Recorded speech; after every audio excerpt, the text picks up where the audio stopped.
En 2016, il n'existait aucune association dédiée au cancer du poumon en France. J'ai été sollicitée par des pneumo-oncologues pour proposer un réseau qui permette de partager les extraordinaires espoirs liés au progrès thérapeutique et de rompre l'isolement des personnes malades et de leurs proches. En novembre 2017, on a pu lancer mon réseau cancer du poumon qui ne cesse de se développer avec des personnes formidables.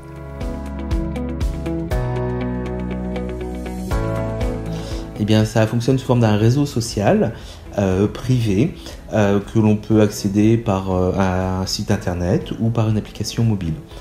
Donc c'est quelque chose qui est accessible de partout. On Oui. peut tout à fait l'utiliser chez soi, à l'hôpital, à la campagne. Exactement, de partout, pour partager avec soit entre patients ou entre proches.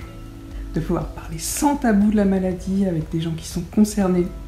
Bravo, belle idée. Surtout qu'il existe des groupes de discussion thématiques qui vraiment permettent d'aborder plein de sujets en fonction des intérêts de chacun. Des informations aussi bien d'ordre médical que pratiques, administratives, des réponses extrêmement concrètes aux problèmes que peuvent avoir les personnes malades mais aussi leur entourage. Et on a des réponses classées par thème qui permet un accès facile et en plus ce sont des infos fiables et vérifiées. On y trouve aussi un annuaire avec des associations, des soins de support et des séjours thérapeutiques. Les informations sur les assos, c'est extrêmement pratique parce qu'on peut y découvrir celle qui fait quelque chose à 500 mètres de chez soi ou la bonne idée de stage à l'autre bout de la France mais qui en quelques jours retape complètement quand on n'est pas bien. Et il y a aussi les événements, soit à proximité ou soit à distance. Alors des webconférences, des ateliers virtuels.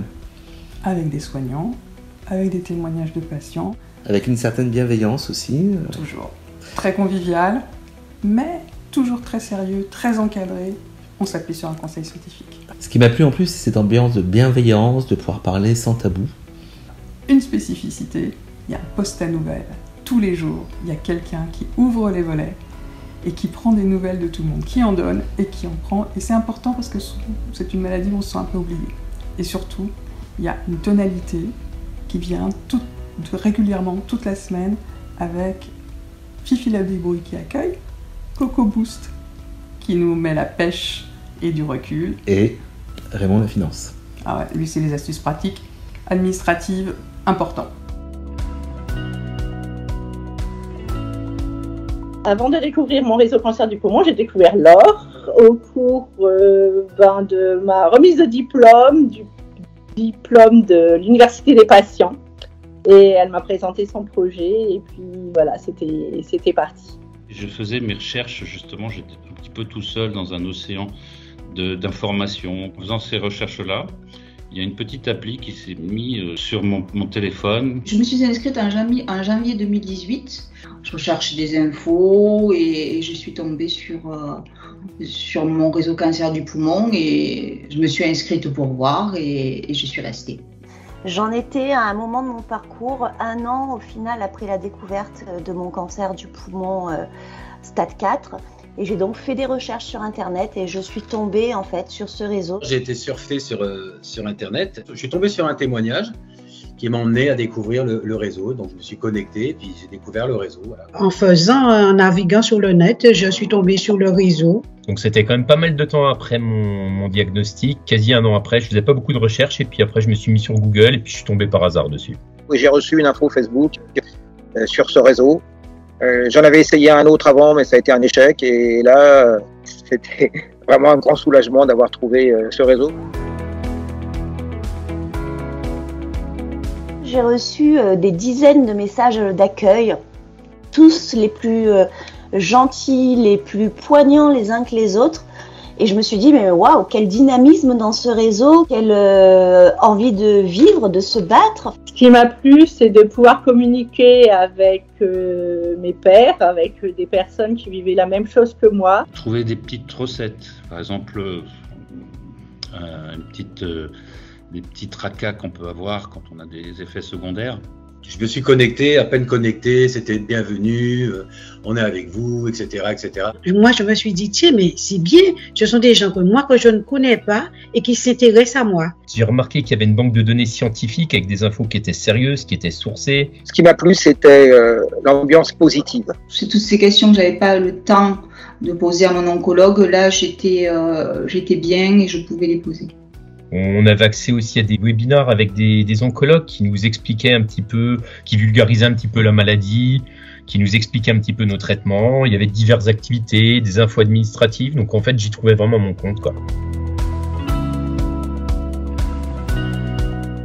Alors, ce que ça m'apporte, c'est que j'ai trouvé vraiment de belles personnes. J'ai fait des rencontres virtuelles exceptionnelles qui sont devenues des amis par la suite, et j'ai eu la chance même pour certaines de pouvoir les rencontrer, ou pour certains de pouvoir les rencontrer dans la vraie vie. D'échanger avec des personnes qui ont la même pathologie que moi. Une documentation qui est toujours à jour. On connaît les nouveautés, les nouveaux traitements. J'ai appris qu'il y avait une formation universitaire de patients experts. J'ai pu, grâce au réseau, faire cette formation. Donc aujourd'hui, je suis ce qu'on appelle un patient expert, patient partenaire. Les échanges sont toujours de façon très très constructifs et puis on tombe sur des gens, je rencontre que des gens adorables, quoi, tout simplement. Une famille, des gens qui m'écoutent, des gens qui me donnent des conseils. Moi, je vous dis franchement, c'est un réseau qui est formidable. On forme une espèce de grande famille virtuelle, mais on est très très attachés les uns aux autres. J'essaie, on va dire, de m'intégrer comme on peut et puis avec un peu de musique aussi, entre autres. On ne parle pas uniquement de la maladie, mais de tout ce qui se passe autour de nous. Le réseau, ce n'est pas uniquement situé avec des gens de la métropole, mais nous sommes situés aussi dans les îles. Nous avons aussi des amis de Bruxelles, de Belgique, de Canada. Donc nous sommes un peu partout. Et ce réseau, il est encore une fois formidable. Le réseau existe, que le réseau est bienveillant et que nous, on sera toujours là pour le soutenir au cours des différentes étapes de son parcours de soins. Je regrette de ne pas l'avoir connu plus tôt.